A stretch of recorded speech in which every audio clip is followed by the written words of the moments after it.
Oh, I think that's new on Zoom. I haven't seen It that. is, yeah. They have this. They announced when they're recording. I'm going to see if I can turn it off. I don't know, but Yeah, uh, yeah. but it's good. It's good. It's just you and I today here, Jules. Oh, we're gonna hold it down. We've got to bring the energy of four people today. That's right. That's You know, right. you're taking my role today, so I'm, it's a changing it up a bit. Yes, I'll do my best to fill your shoes. Well, we already have Howard. Morning, Howard. Mhm. I have a few more people just kind of trickling in, so good to see everybody. We'll be starting shortly. Mhm. Great. Yeah. So I know that right now, I'll mention this, but it looks like Shar is off. She's closing on a house in Mexico, so she's really excited about that, and I'm excited for it. It looks like a beautiful place, so I'm Oh, did you sure. write pictures? No, just from the phone calls I had with her when she was down there. It's really Mhm. beautiful. And I guess a lot of people are kind of going spending time in the Mexico and those areas now. So in the Virgin Islands a lot too. When I was there, a lot of people were out there as well. So Oh, trying to stay near during the pandemic, I guess. I don't blame him. Nothing wrong with switching office life for the island life. Yeah. The Hmm. dream. Yeah. So it's good. But yeah, and but a lot to talk about on this topic. So I'm so glad that you're willing to speak with us, Jules, on going through this, and I know that you have a lot to share, and we'll get started in about 5 minutes. But so just while we're waiting, Jules, and to get started, I know that you were telling me a story about how you got you began in this realm because you were doing pretty much just screen and on TV and screen and film and so forth. Yeah, yeah. Yeah. And then, of course, yes, I was working both in front of the camera and behind. So I direct, I produce, but also I'm in front of the camera a lot as well for commercials, TV, kind of whatever pops up. That's kind of what I love about film and TV is that there's so much variety because I'm such a free spirit. I can't do the same thing day in, day out. That's just not my vibe. So Mm-hmm. yeah, when everything shut down last year in March, I was like, what am I going to do? Like, I was just like most people, just out of work. And I didn't want to sit on unemployment forever because, I love to work. I love to do stuff. So I got really creative. But I had a lot of help. I joined a mastermind, which was such a stretch for me. It was the most amount of money I'd ever spent investing in myself. So it was scary. And then it was just scary because I just didn't feel like I was in a room full of entrepreneurs, people that have been running all kinds of businesses for so long. And I was just like this, entertainer. I didn't like fit in at all. So it was just, it was really out of my comfort zone, but I'm really glad I did it because I learned so much about just how to just niche down on something, how to find the gift that you have. Because I had always been like, how do the people find, everyone knows like they're good at something. And I was always like, I don't really have anything to teach. I don't think anyway. And but the more I worked with the coaches in the mastermind, they were like, well, you know how to talk like on camera, why don't you host this webinar for the rest of the group, the camera shy people? And I was like, there's camera shy people? Because I was telling you before we hopped on the call, I've grown up around performers who are Yeah. definitely not camera shy. They love the camera. So I just didn't think people were, that it actually terrifies some people to go live or create even something as simple as an Instagram story or talk to people on Zoom. So that's kind of where I saw that little gap. I'm like, oh, like I know a lot about that. So that's kind of how it all started, and it's been evolving bit by bit. So and here we are today. Yeah. So we should dig in more into that as we get near to the top of the hour. But yeah, I mean, I think that there's been a lot of people that have been reinventing themselves over this the past few years. Finding that and I know we've talked about this on the forum before, but the fact that some of the business or the person's job that they were doing pre-pandemic, has changed a bit during the pandemic, and they found that that's no longer their passion, and so they're looking for something new or something that fits more of their lifestyle or what they want. So yeah, I'm glad to see that you have found this new path yourself. Yeah, I think that's the thing. We had so much time to really think Yeah. and just go, well, did I even like what I was doing before? Or like, maybe I liked it, but maybe I could do it differently. Or, you know, coming from a performer background, we're always freelancing, having a million different day jobs. I was like, why don't I just hunker down on this talent that I have and make a little business out of it? It's, for me, it's been more rewarding than, you know, hustling with 5 different jobs at a time. So it's just been nice to go, you know what, I'm going to go all in for myself. And I think that's with everything that's happened, I think too, people have just had more courage to just go all in on whatever it is. They're like, I'm going to start a business, or I'm going to start investing, or I'm going to learn real estate, or whatever it is. People have just had more courage, I think, because they're like, well, we lost so many other things. What else could we lose at this point? Let's just dive in. And I think when you really just take that leap, that I always say, like, take the leap and the net will appear, and it always does somehow, some ways. So you just gotta have that courage to take the first step. Right. That's absolutely. So let's talk a little bit more about that. I'd love to hear a little bit about your experience and on in film and in front of the screen and so forth. It'd be fascinating to hear in this context. But let's go ahead and get started. So I want to kick things off here. So I just want to welcome everyone to the People Strategies Forum. So as we see here, we're a mastermind of leaders dedicated to creating those workplaces where people thrive and employers feel like that they can reward and our customers love. So overall, I find that I call it the 3-legged stool concept, where when we're finding the best business to run, and it's basically going to be a combination of your employees, your customers, and those owners of that business, and we have to work in harmony to find out the best solutions. And so right now we're talking about leadership and how leaders can better show their best self, and Jules is going to take us through that. But let me go through a few housekeeping items first. So first of all, our typical host that we have here is myself. My name is Sam Reeve. I am a compensation specialist. I help companies find workplaces or build those workplaces where they can attract the best talent, reward them, and retain and motivate them. So that's pretty much my job. And then we have Shara Miller, who's not with us today. As I was mentioning pre-session here, she's closing on a house, and so she's really excited about that. And she is an owner of Rocky Mountain Health Advocates, and she's also a coach for Comp Team. She helps us out with executive coaching and also helping HR professionals find and their career path through those for themselves. And we also have Sumit. Unfortunately, Sumit's been sick. He's in India, and as we all know, India is going through a tough time right now. So he's on the mend, and hopefully we'll see him soon.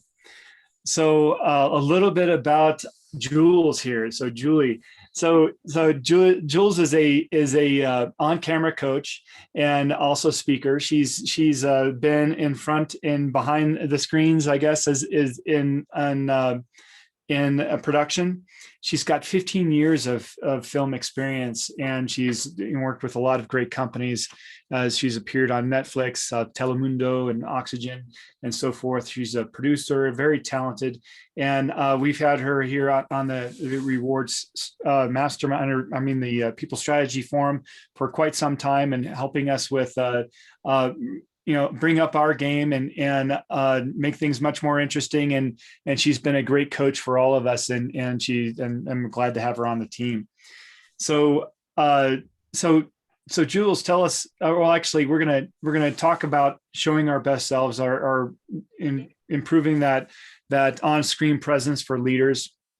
So tell us a little bit about, once again, how you got into this business and why you found like this is something that we all need. Yeah, awesome. Well, good morning, everyone. I know some of you are already familiar with me, and Sam, I can definitely see the coaching is paying off, because that I love the intro. Good work. Really happy to be here. I normally host and do the introduction, so Sam took over my job today. We're switching things up a little, and so basically how I got into this, I was working in film, TV. I was producing and directing all kinds of projects, commercials, music videos, you name it. If it was there, if the opportunity arose and it sounded good, I always said yes. But of course, last year when everything shut down, including film and TV, I was out of a job and all my day jobs disappeared. Like everything disappeared pretty much in the same week. I was getting like cancellation email after cancellation email. This isn't going on. We're shutting down. Like, so I kind of panicked a little, but I was kind of also okay. Like I know a lot of my friends who work in corporate, 9 to 5, they were really stressed because 9 to 5 is like that life is all they knew. They were always thinking that it would be steady and stable and it would never disappear, and it did. Whereas for me, I've always kind of been like this free-spirited gypsy, I guess you could say, freelancing on different projects and always kind of hustling. So for me, I was like, okay, it kind of sucks, but this is just another opportunity to, get my grind on and really hustle. So I was kind of a little lost. I was not sure really what to do because everything that I was doing was gone for the time being. So I just did something crazy and I joined this business mastermind of entrepreneurs, and I felt so out of place because they were just really successful, 6-figure business owners, 7-figure business owners. They were like doing, running their own online businesses. Some had brick and mortar, but I just felt out of place because they were just really business minded and I just did not fit in at all. So when people were talking about, find your talent, find the gift that you can give to others, find the skill that you have that you can teach other people, I was always sitting in the Zoom calls like, I don't know what that is. Like, I don't know. Like, I know a lot of things, but I don't feel like I could teach anyone anything. So that, it kind of like, I got in my head a little bit, but I went through the coaching process and just through spending a lot of time with my coach, we uncovered that, hey, like you could transition all the stuff you've learned in your 15 years of film and television, being in front of the camera, being behind the camera, all those experiences, you could actually teach people how to be more confident on camera. Because as we've seen in the past year, everything's shifted online, right? I mean, Zoom was the word of 2020. I feel like we were all on Zoom meetings, virtual conferences, virtual retreats, virtual this, virtual that. So that's when something just clicked. I was like, oh, okay, I can teach this to people, how to show up more confidently, how to look better on camera, how to sound better, how to tap into their personality. And then you found me, Sam, and I've been hosting the People Strategy Forum for the past few months as well. So it's all kind of just unfolded slowly. Right. Well, tell us a little bit more about yourself. I mean, as far as your passion of getting in to the screen, how you became a producer and what that journey was like. And then your particular evolution from, starting out, getting in front of the screen to being the professional that you are today. Yeah. So, I guess it all started way back when I was 10 years old and I just knew I wanted to be on camera. I kept nagging my mom and she was like, okay, let's get this child out. Let's get her some acting classes and some singing and dancing classes while we're at it. Just let's get her out of my hair kind of thing. So it kind of started all the way back there, and it hasn't really been a very linear path. And that's the thing with the entertainment industry. It's not, this straight trajectory like, a lot of other industries where you go to school, you get your degree, you maybe get an internship, you start at a company and work your way up the ladder. Entertainment is more relationships, which is what I've learned, because when I came out to LA, I was 22, I didn't know anybody.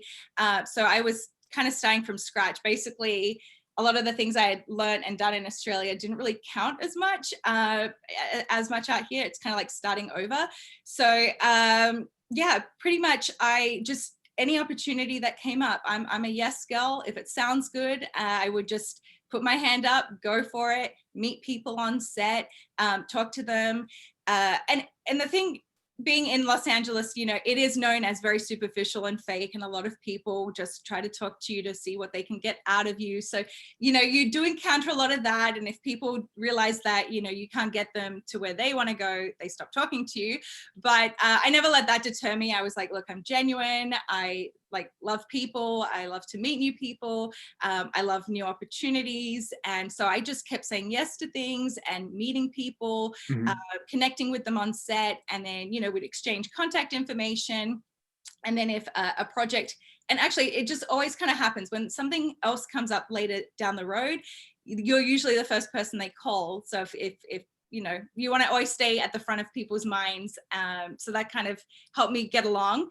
But as far as like getting behind the camera, behind the scenes, I actually just at one point I wasn't really booking a lot of work, and I was like, well, what if I start creating my own stuff? You know, so I got a camera. I started small, started shooting small projects for friends, started shooting sketch comedy, just anything that I could find. I was just, it was just all experimenting, to be quite honest. Like there was no, I didn't really know what I was doing. It was just a process. Like if someone asked me, oh, can you shoot this for us? You know, whether it was for free or paid, I didn't care. I just wanted the experience. So I did that for a little bit. And then I guess it just started to evolve. I started to book better work, better commercials, international work, a random segment on Telemundo, like, which is very random. So I just went with it. I just went with the flow. So, but it wouldn't have really happened if I just didn't take the first step and just dive in and be willing to mess up and not be the best at something, because that's really how you learn. If you don't even try, you're never going to get better. And it's the same thing with showing up on camera. You know, you're never going to be able to host a good Zoom meeting or speak at a virtual conference if you're not willing to just try and just show up and make those mistakes. I mean, I still make mistakes all the time. I still get nervous in front of the camera sometimes. So that fear kind of never goes away, just so you know. But just the more you do it, the better it gets. It's like anything, just practice, show up, and it will get better with time and you will feel more confident. And that's just how it goes. Yeah, well, it surprises me to hear that when you started that entrepreneurship class, you didn't realize that you had this talent, and you have so much experience, you know, in front and behind the camera. So you have a lot to teach us and leaders about this, because you know, when we have business leaders out there, of course we don't have those years of training, and we need to show up. I mean, on camera, you know, on Zoom, and lead our people like we've done before. And it's a steep learning curve. And so I think that this what you're doing now is going to be very, very helpful for leaders across. You know, I know it's been very helpful for us. So I want to thank you there. So what are the first things that we should think about, Jules? Yeah, for sure. And I love that you said that leaders don't really know. And like, how could you know? I mean, you as a leader, you don't think I'm going to take an acting class or an improv class. That's just not something you would think about, because it's really, you don't think how it correlates to one another. But actually improv classes, I recommend everyone should try an improv class at least once, because improv trains you to think so fast on your feet. It trains you to just, because improv is all about yes anding. So if I say, oh, you're wearing a blue shirt, instead of you shutting it down and being like, no, I'm not, you say yes, and it has these like gold buttons. So improv is all about just kind of like learning to go with the flow, yes anding, thinking quick on your feet, like I said, and it just gets you out of your head and out of your body, because you really have to pay attention to another person and what information they're giving you in order to respond. And I just recommend everyone should get an improv class. You don't have to be an actor. It also helps you stop worrying about what you look like, how silly you feel. It'll just kill all that. So if you, improv class, improv 101, you know, find one in your area. I know a lot of them are online now too. So you can start there. That's always a good one. That sounds like a great team building event to take your team out and do an improv class together. That sounds like something like be a lot of fun. Yeah, I think that actually does exist. I think there are actors that come out and do that for corporate groups and stuff. So yeah, it definitely absolutely exists. So let's get into, I will share my screen here. Okay, just get it here. All right, so I kept it pretty basic today. Don't judge me, but I figured this is an on-camera type of workshop, so I didn't want to bore you with a bunch of slides. I would rather stay on camera, so we stay on topic. But this is all about. Let me just move that up there. No, this is just really quick as we were just looking at this, because this is so funny. Because you know, with the social media culture, I mean, we used to look at this like this lady's holding a phone up as being oh, she's taking a selfie or whatever like that, and she's posting it on social media. But I never thought I would be having so many meetings and Zoom meetings on my phone, you know. And so sometimes I'm out and about, and I find myself doing the same thing, and I'm actually just talking to people on my team and so forth, coordinating, because the phone has turned into something different now. It's not just something you put up to your ear. It's something that you've become. I mean, it's normal now to have a video conference on your phone. Yeah, and no one's really bothered by it anymore. I think we're just, you know, I see, maybe again, because I'm in LA, I see people filming TikTok dances in the street, and it just doesn't, like, it's just, we just live in a whole different world now. So yeah, I agree. Like yesterday, actually, I was on a Zoom call in just outside. I was having lunch, and then I just did a Zoom call in this like little nice area, like a little park area.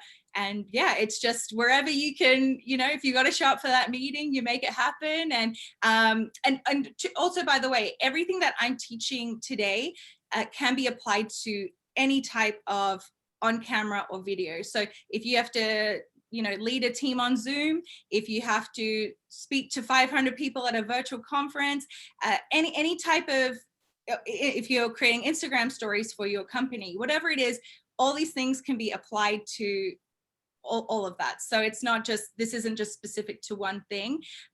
You can take it and just apply it to any time you have to show up on camera. Mm-hmm. So these are the 5 things that I wanted to cover. We'll see how we go for time. I can talk all day, as many of you know, but these are the 5 things I want to touch on. So feel free to take a screenshot if you want to write it down, but they're the kind of 5 things that I want to cover. So let's start from there. So before we even hop on camera, I can't just show up cold. That's like going to run a marathon without stretching, without warming up.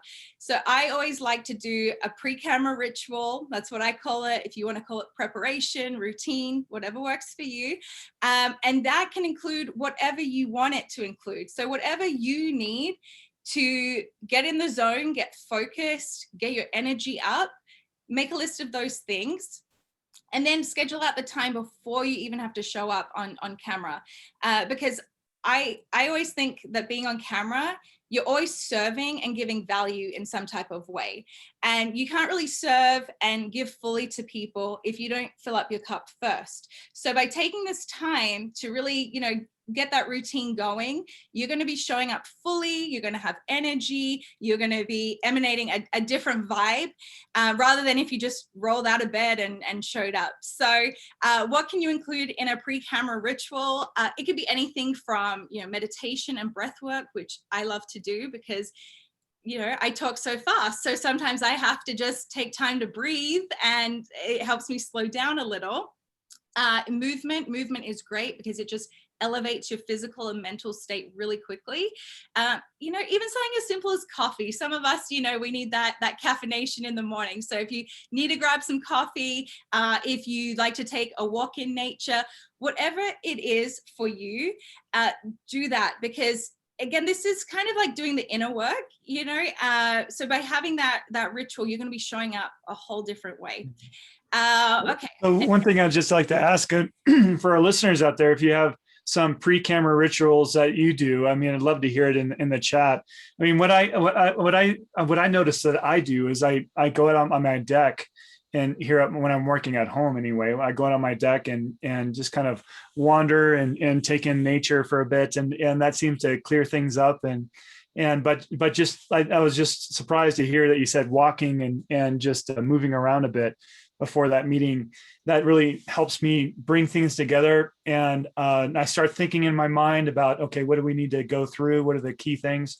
And in that environment, and that really helps. It's much better than for me looking at my computer and saying, and going through a list. I mean, just being in that other environment really helps.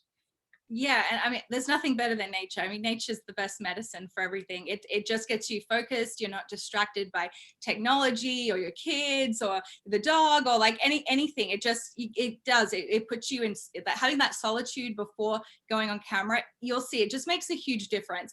And you can play around with it. You can try the whole rolling out of bed, being scattered and stressed, checking social media, doing the whole comparison. Oh, I'm not as good as this person, and then show up on camera and see how that feels. Yeah. Versus taking that, again, it doesn't even have to be, if you're short on time, like when I do the People Strategy Forum each and every week, I'm on a different time zone, so it's a little earlier for me. So, and I'm not a morning person at all. So I do need about a good hour. Sometimes I don't always get that because I have to jump on here so early. So as long as I get a meditation in, I feel good.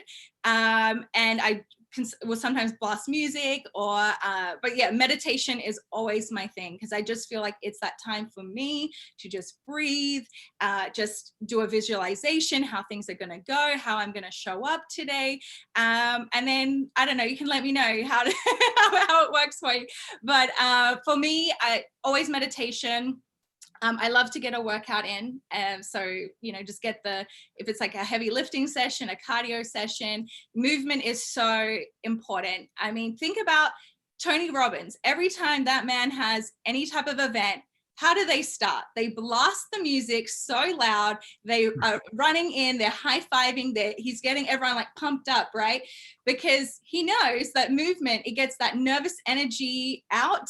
It gets our energy, it gets us elevated mentally and physically and emotionally, and we just show up differently. It's something so simple too. It's like, we don't think about it, but just that movement. It doesn't have to be something as hectic as like a HIIT workout. It could just be a walk around the block, a quick run, or even, blast your favorite playlist and just have a little dance party by yourself in your room. Like that, it sounds so silly, but it really does work, because, music is so good for our soul too. If you get some of your favorite songs going, you start smiling, you want to move, you want to jam out. It just makes a huge difference.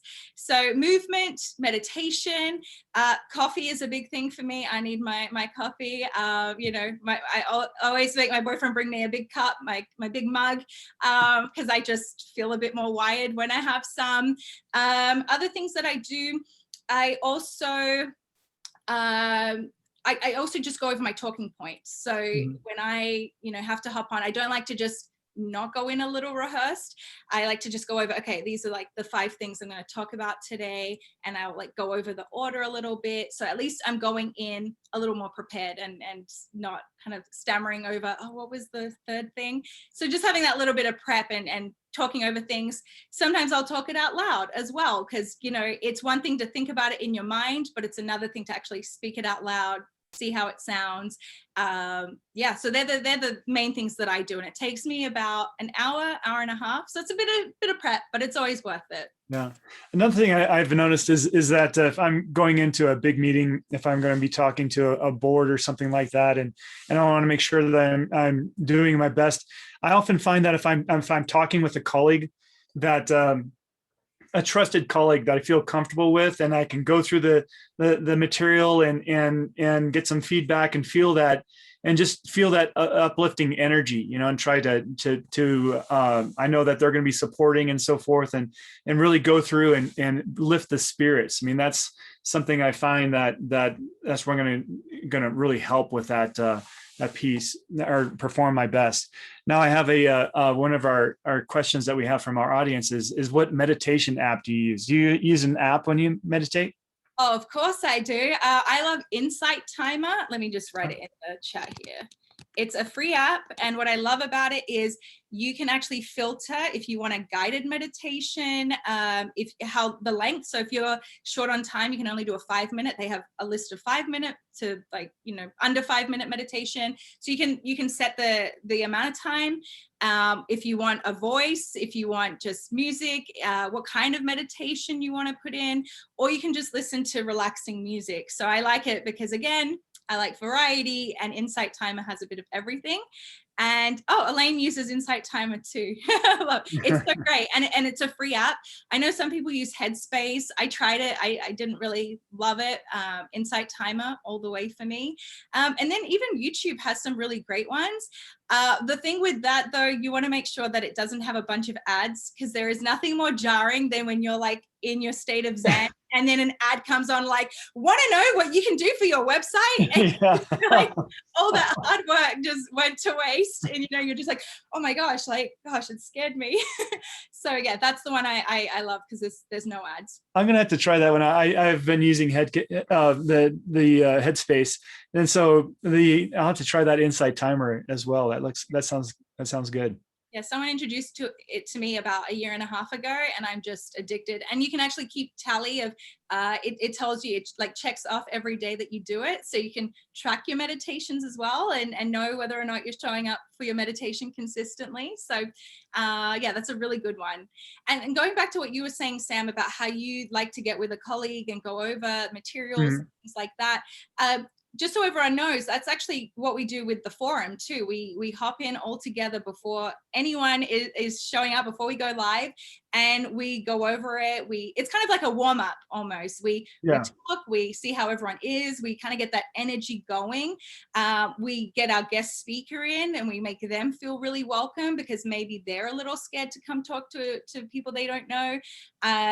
Usually they're pretty confident, but we can always get nervous. So we try to welcome them, check everything is looking good. We kind of do a little rehearsal. We make sure we have their bio correct, so that when we hit live, everything is just flowing and we're ready. We're not stumbling around trying to figure it out, because that also wastes the audience members' time as well. Like, no one wants their time wasted. We just want to get going and get that information out to you. Right. And I think that's very important. I mean, the big piece that it's, if you're doing a joint presentation with different people, it's important to understand how they're doing during that day, that for them to almost check in. So because everybody has their ups and downs, and everybody has bad days and so forth. And sometimes it's just like, oh, my child has got in trouble in school, or it's like I have to, there's something top on their mind that's really creating a block, and maybe it's not the best day for them to speak, or maybe there's a way that we can, as a group, help them overcome those emotions at that particular time, lift their spirits. And so I think that's something that I find as very helpful. But one thing that the question was brought up in the notes here, as far as how do you become less nervous before a presentation in Zoom. And I think that there's nothing more powerful than to help elevate confidence than proven performance. And so the one thing that I would say is that when you do it the first time, you're never very confident at it, because this is your first time, and you do it over and over and over again, and then pretty soon you're a pro, and things just happen, So so I think that proven performance, doing it over and over again, and will give you confidence that you can do that presentation and really do it well. Yeah, so what would you? It's and the confidence, that's not something anyone can teach you. That comes from within. That comes from, like you said, showing up, doing the work. It's like anything. You can't pick up a violin and expect that you're going to play at an orchestra level. Like, that's just not going to happen. But if you do, 10 minutes a day, 20, build up to doing it consistently, little by little, you'll get there eventually. It's just, you got to have that patience and just be willing to suck. Like, sometimes I've hopped on calls, sometimes that day, like you said, you're distracted with other things. You're like, I have this going on, I have this deadline, like I'm just not as present as normal. And you show up and do your best anyway, and just use it as a learning experience, because it's not always going to be perfect, and really perfect is boring anyway. So just keep showing up, and that confidence, you'll see it will start to grow. Yeah, I'm perfect is boring anyways. So that's great. And so we're in public perfectionist, let me tell you, yes, it's much a little messy. Yeah, no, I really believe we're in a golden age of this. I mean, as far as personal expression and so forth. And because back, it was less than 5 years ago where, there was so much pressure on doing this perfectly. It's like you do your introduction, you just, steps, and you have to come up and show, this huge amount of, structure and energy and professionalism. And I think that due to social media and a lot of the, the videos that are coming out nowadays, I mean, the more genuine, the more human and things like that are more meaningful now than they've ever been before. So I think that's helped a lot, especially with me and being in front of the camera as much as I am. Yeah, because we like people. I mean, you could tell me the most interesting information, but at the end of the day, if I don't vibe with you, I really don't care. But if you're like this awesome person, I love your energy, the vibe you're bringing, you're making it fun, you're making it a humanized experience, that's what really draws people in. So just and I will be talking about this in a second. We'll get back to the energy thing, but yeah, I think people are just, they want to relate to you. It's like, when we look at some influences and things like that, it's not really attainable. Like some of us don't want all the surgery, and we can't I can't rock a crop top, so I don't relate to the influencer that's in a crop top, yeah. So we want to be able to be more relatable to people, and I think that's that this past year has shown us that just show up. Like we're all stuck at home and we're just doing the best we can. And I think and I found even too with acting auditions, they were like, well, we understand you can't really go to a self-tape studio and get the professional thing, and you can't even get professional footage because nothing's filming. So if it's something at home, like that's totally fine. Like there was a lot of leeway given over the past year, and I think that's great. I think it just makes it more real. Let's keep it real. Yeah. So before we move on, Jules, I'd like to talk a little bit more about extroverts and introverts. I mean, we've had some speakers in the past. We're talking about networking as an introvert and so forth. I consider myself a very big introvert. I mean, I'm a numbers guy, and so doing things like this takes a lot of energy and so forth. And Jules, you come off as an extrovert. How would you classify yourself? I think an extroverted introvert. Because I'm such a, like when I'm around people, I'm like, yeah, I'm so excited. Like I'm like a puppy, just so excited by the world. But I love to be home. Like because I'm spending all day giving so much of myself and so much energy. At the end of the day, I find myself really depleted. So I need that time to just recharge my battery. And I just love to be alone because, when you've given all day long, you're just like, I just need to recharge so I can go again the next day. So that's probably how I would describe myself. And I think a lot of people don't realize that a lot of extroverts are like that. And a lot of introverts then get a little like upset that, that I wish I could be as like extroverted as that person. But a lot of us, it takes a lot of energy, and then we just have to kind of recoup. So hopefully that sums me up. Yeah. One thing as an introvert, one of the things that I remind myself when I go to a speaking event, whether it might be in person or on Zoom, is that, and the most helpful information I received is that when you're giving a presentation, people want you to succeed. The audience want to be in a good experience. They want you to succeed. And so that takes a lot of pressure away. A lot of times I think, if I have that mindset, because I know that everybody has a positive attitude out there, and they want to be entertained. They want to learn. They want these things. They want to have a successful engagement. So that helps a lot. So. Yeah. And actually something that will help all my introverts out there that are like, I don't want to be on camera, that's so scary. What my next 2 points will probably help you with that. So the next point I had was reduce nerves. Obviously I say reduce, not eliminate, because a little bit of nervousness is kind of good. It keeps you, awake and on your toes and engaged in what's going on. So the way that I focus on, I mean, it's so easy to say, don't be nervous, but that's not effective. And I don't think telling people to imagine everyone's naked is effective either. So what I like to think, what helps me reduce any nerves is I always go in and I ask myself one question, and that is, how do I want these people to feel at the end of my presentation? feel, not what do I want them to learn. I mean, that's important, but how do I want them to feel? Do I want them to feel empowered? Do I want to brighten their day? Do I want them to leave laughing? Do I want them to feel inspired to, you know, take action on that project? Whatever it is, think that of that one thing, that one way that you want to make them feel. And that is already going to take you out of your head. So away from the, oh, I'm not good enough, I'm going to suck, this isn't going to go well, like my shirt is the wrong color, whatever it is, it's going to get you out of your head and focused on your audience, because they're the people that matter. So I find that shift really, really helps reduce nerves. And the other way is, I mean, obviously you want to think about what you're sharing and teaching, but it comes down to feel.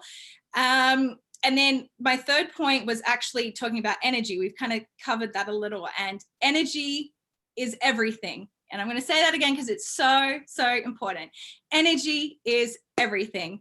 So energy is contagious. Think of the people that are really happy and have a good vibe, good energy. They're fun to be around. How does that make you feel? You want to be just as lively. You're like, I want to come to this party's fun. But you know, have you ever gone to, I don't know, a CVS and the cashier is like slouched over, like barely speaking, hates their life, their job, like everything is, ugh. You know, how does that make you feel? You feel like, oh my gosh, I'm sorry, like what did I do wrong? Like it's not the vibe, right? So we really want to go in, think about our energy. And kind of going back to introverts and extroverts, when we talk energy, I'm not saying like, you know, really in your face, like, yeah, let's go. Because if that's not your personality, it's going to come off really fake. We're going to feel that. It's going to be a cringe fest. And so don't feel pressured that you have to be really bubbly and high energy and like at 100. Not at all. Like we were talking about Sam. Sam has a more calm and reserved personality, and his energy is not super hyper, but it doesn't make us want to listen to him any less, does it? We're super engaged because his energy comes from a place of passion. He's enthusiastic, he has a lot of knowledge, and he's dying to share that with everybody each and every week. So that is what draws us in, and that's where your energy comes from. So if you think, wow, I really want to share this, I want them to feel inspired, I want them to, you know, take action, I want them to really thrive in the workplace, whatever it is, that's what's going to fuel your energy, and that's what's going to emanate out of you. So when I say energy, it's not like the big Tony Robbins event. It can be chill, but again, if you're just showing up with enthusiasm, passion, that's going to shine through. Yeah, so it's interesting that you say that thinking about how you want them to feel at the end of the presentation, because I'm a detailed guy. You know, it's like, okay, we got to cover this, and this.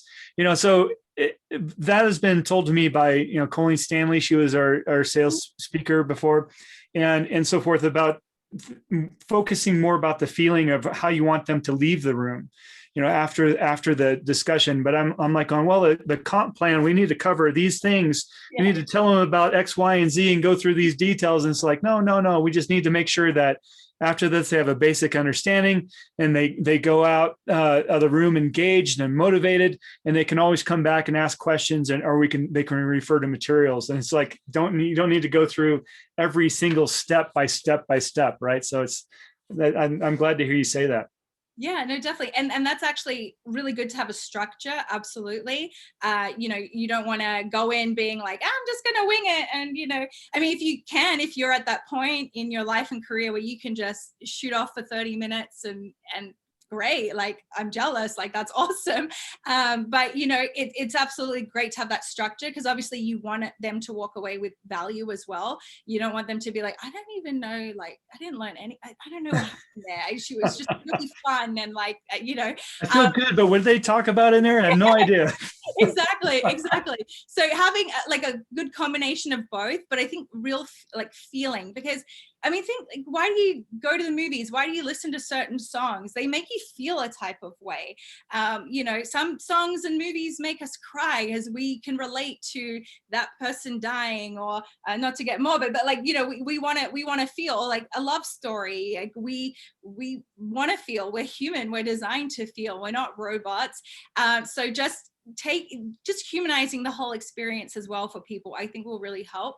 And something else that because we're kind of talking about the educating and energy factor. So the three things that people want most when they show up to a Zoom call, a conference, a presentation, is they want to be educated, they want to leave inspired, and they want to be entertained. So if you can master doing all three, then you're good to go. I mean, if you're educating, great, that's cool, that's awesome. If you inspire, even better, because people are going to feel, you know, on top of the world, like they can achieve whatever it is you're talking about.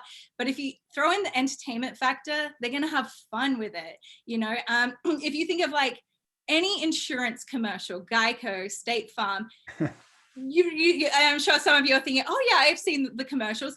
What are they? They're educational, but they're entertaining, they're fun. Why? Because insurance is so boring to talk about, right? So these advertisers have to get together, like, how do we make it fun? I don't know, let's create a talking gecko, you know, let's have Flo in all these situations, and let's be, you know, make her a quirky character. And that's what we remember. We're like, when we go to think of insurance, we're thinking of Flo from, you know, we have those associations. If it was something boring, like you know, a boring commercial, no one's going to remember that. But we remember those things because, you know, maybe the gecko made us laugh, and maybe Flo did something funny. Like, so that entertainment factor, I think people really want. And if you can combine those three things, education, inspiring, and entertainment, your presentations are going to go from to like amazing. Great advice. That's great. And and frankly, I've been thinking about that because my biggest worry, especially in my job as compensation, is that if I bring in, you know, like the cartoon or the make it kind of funny here and there, you know, people, I'm afraid that people are going to think, oh, well, he's not serious or whatever. But I don't think that's something to worry about anymore. I think that's a good point. You definitely want to educate and entertain, and in a way that people are going to remember, right? For sure. And a lot of us are visual learners, I think, especially men. So if you can, you know, make things more visual, colorful, sounds, songs, it helps people retain the information better. I mean, going back to when I was in the 3rd grade and I was learning my like multiplication tables, my teacher had songs, like a song. It was like, I still remember some of it, but it was just like a whole song, and we would do a little dance to it, and I still remember parts of it, and that was like years ago. Yeah. So it just shows you like how things get into our bodies, and actually by doing things like adding in some sort of music to it, some sort of visual, some sort of character, whatever it is, it gets into our body on a deeper level. It's not a surface level. So let's talk about looking your best. I mean, I know that you have a lot to say there. So when you say look your best, what do you mean? I mean 2 things. So obviously look your best in the superficial sense that you want to show up looking your best, because, you know, sure, you can roll out of bed. I've seen people on Zoom calls roll out of bed with like a messy bun with a bag of Cheetos, and they're just eating the Cheetos.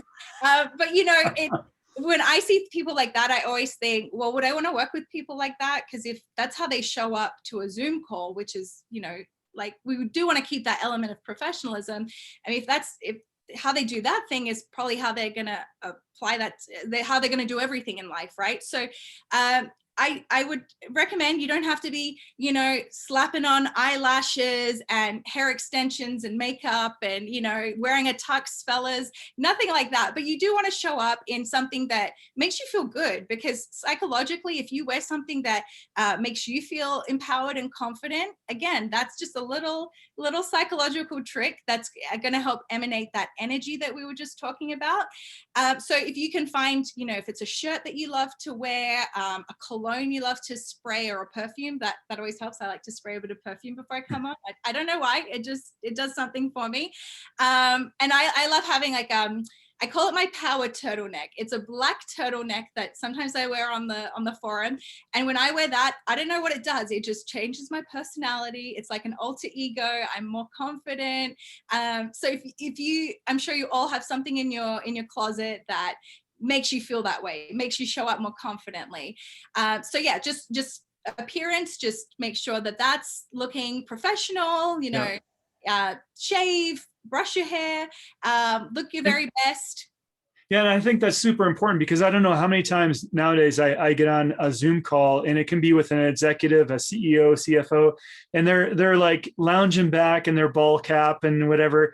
And some of that is cool. You know, I do a lot of technology companies and I get it, you know, it's comfort and so forth. But the thing is that what does it communicate? I mean, when we meet with people, especially, let's just think about that first date that you have. I mean, you want to make sure you look your best, you look good, and because you care about the outcome of that engagement, right? So, and that's the same thing. If when you dress up or you dress professionally or whatever, it shows that you care about the people that you're talking to. So I think that it's important to keep that mindset. And when you're, you know, it's not just comfort, but it's also, you know, showing that you care. Yeah, definitely. Because I mean, like you were saying, if it's someone that you know really well, and you know you've known the person a long time, that's one thing. That level of comfort, okay, you can kind of get away with it. But if I'm showing up to speak to 500 people, I keep going back to that 500 people at a virtual conference, then I want to make sure that I'm making the best first impression. I don't want to come off as sloppy because that's not how I work. That's not how my business operates. Everything is very professional, pretty structured and fun. And so yeah, there's definitely that fine line. You definitely want to, if they're people that you've never spoken to, they're meeting you for the first time, I mean, why not take that extra effort to make the best first impression? Because there's so many of us doing very similar things out there. There's, I guess we could say competition. I don't think we compete with anyone, but there's a lot of people that do the same thing. So how are you going to differentiate yourself from those other people? If you're showing up your very best, people are going to just be more drawn to you. It's just kind of how it is.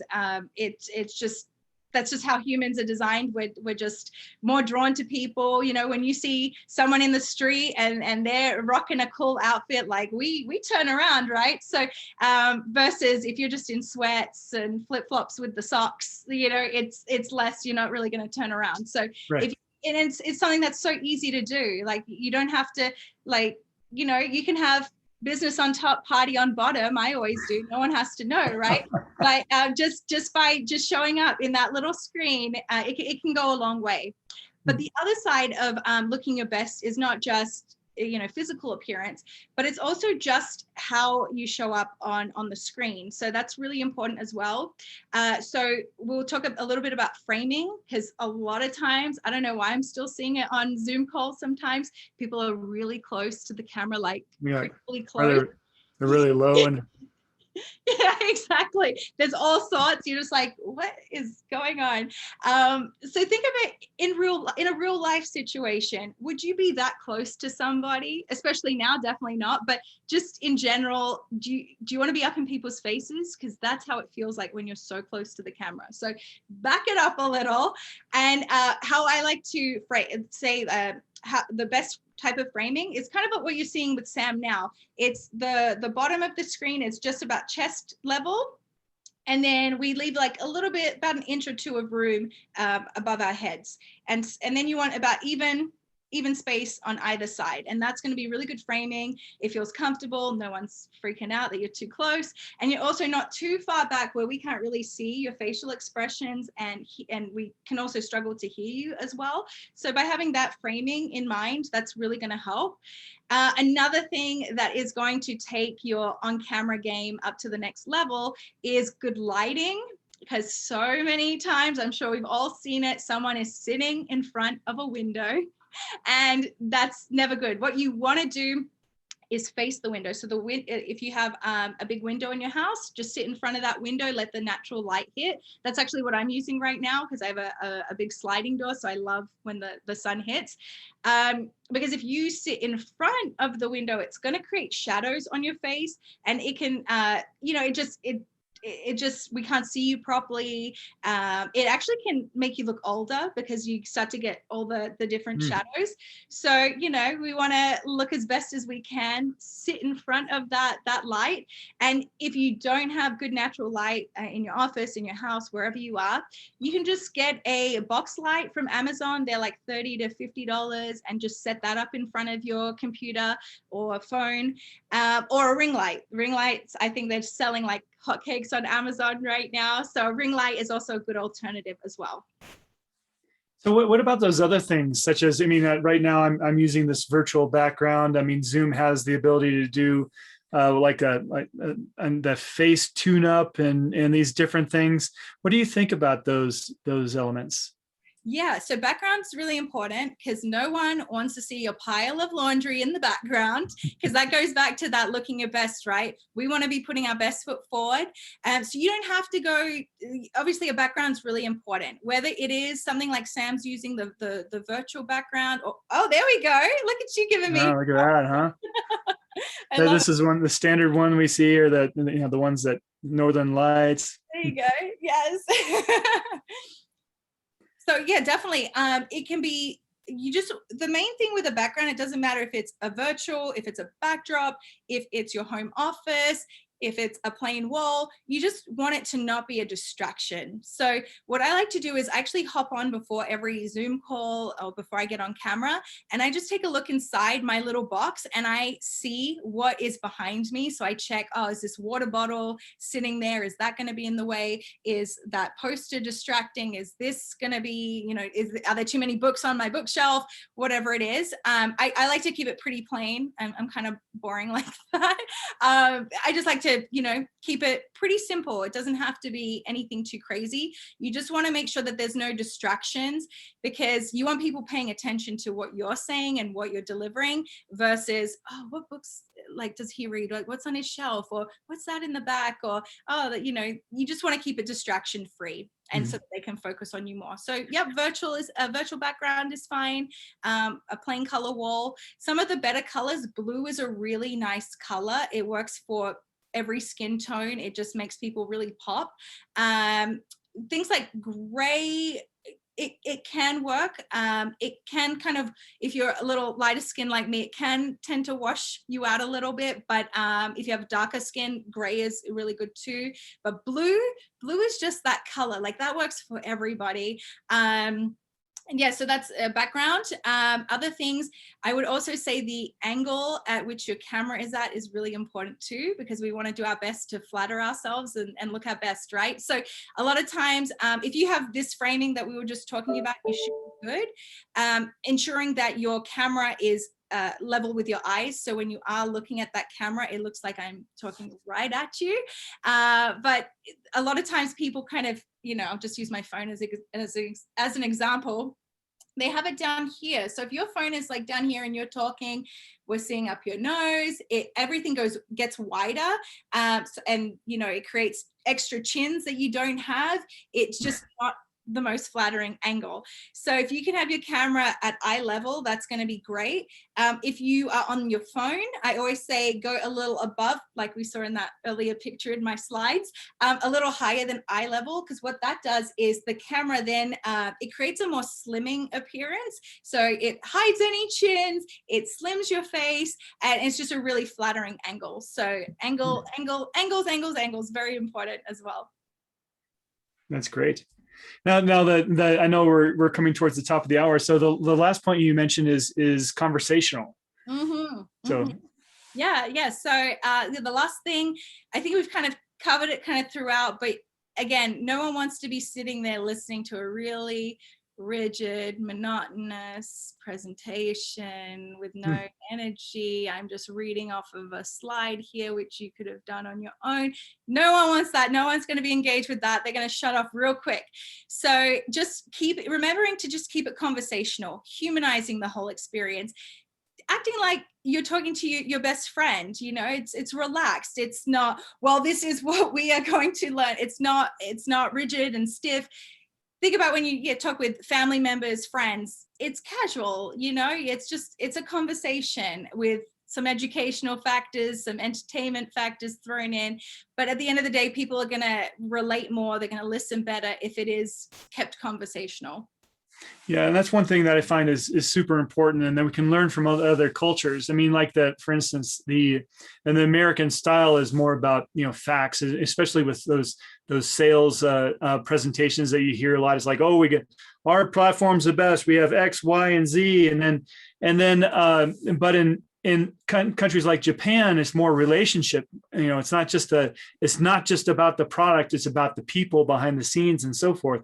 And so by being more conversational and telling stories and sharing stories and learnings and showing your human side, I think that's a much better way to really connect and to show or to shine, have your products and services shine. So 100% agree with the stories, because we all have them. I don't care if you're like, I don't have anything interesting to say. Yes, you do. Everyone has a story. There's so many things you've gone through your life, so many different things that you've encountered, different workplaces you've been at, different bosses you've probably had that you could probably share a lot of stories on, good and bad.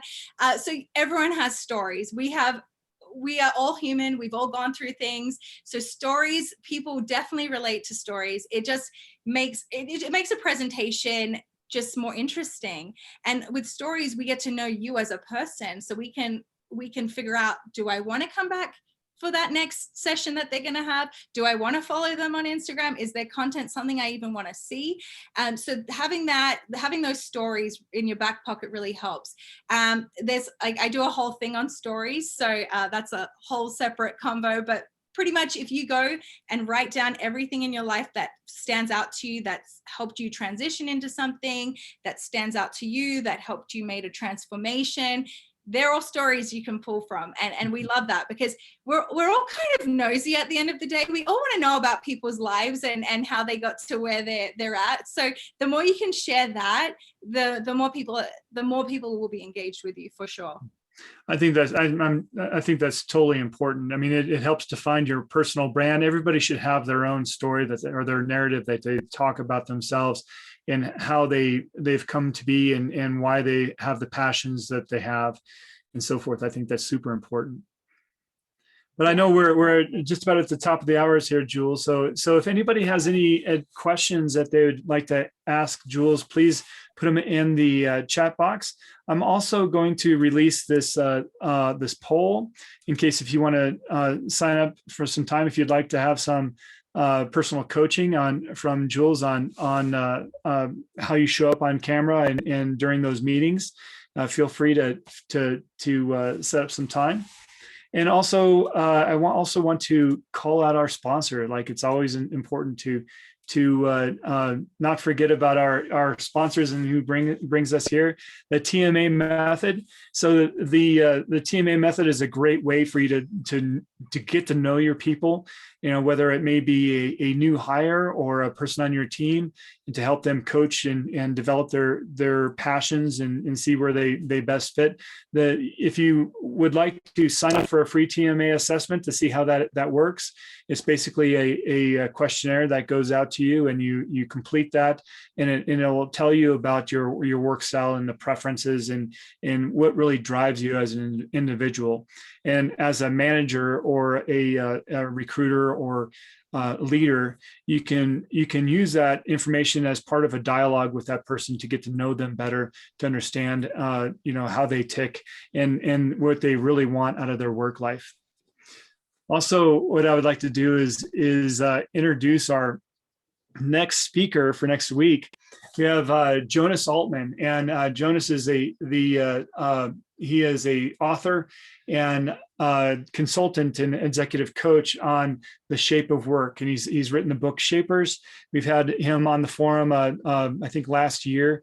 Very dynamic speaker, a lot of knowledge, and once again, this is about the important part of really, he calls it Shapers because he's a surfing aficionado, I guess you could say. Loves to surf, and the shaping comes from designing the board that's going to carry you through the waves as the way you like. Some people like those big waves, others like those small waves, and others, highly maneuverable and so forth. And so this is about what Jonas is going to talk to about is really shaping your career, shaping the way you want to go to work, and doing the work that you want to do that really makes an impact on yourself. Because what we find is those people that love what they do, they're going to be higher performers. And that's what we talk about at CompTeam and TMA. So looking forward to that. Great. So let's see. Do we have any other questions? I think, yes. Thank you. Thank you, Jules, for sharing all those wonderful things. So as we come to a close here, I just want to thank you everyone for joining us on this conversation. And thank you once again, Jules, for your passion and sharing your knowledge with us today. Yeah, thank you for having me. It was fun to change things up this week, but we'll be back to your regular programming next week. So I'll be back to hosting. All right, everybody, take care. Thank you, everyone. Have a great week. Bye.